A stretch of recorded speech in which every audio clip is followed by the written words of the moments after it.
Ga masu son rubuta business plan ko kuma tsara business sun ta za su fara ba, ku biyo ni wannan bidiyon naku ne. Mu fara da buɗe manhajar mu ta AI.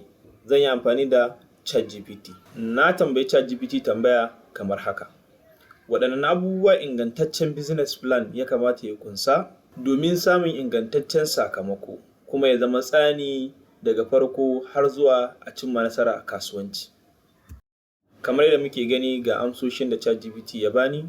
Na farko shine gabatarwa watakan executive summary. Na biyu nazarin kasuwanci watakan market analysis.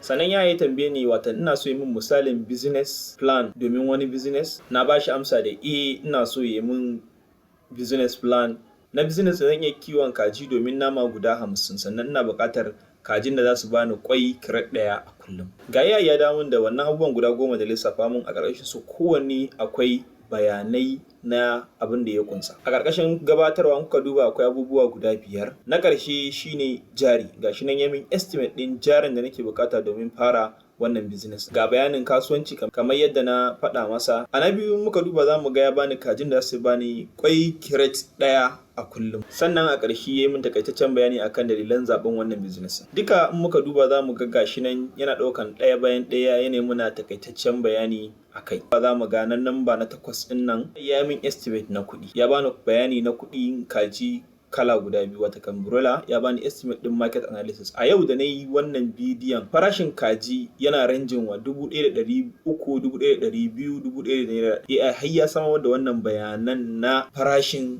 kaji na yau kenan. Sannan muka duba za mu ga ya bani farashin kaji layer suma day old na yau.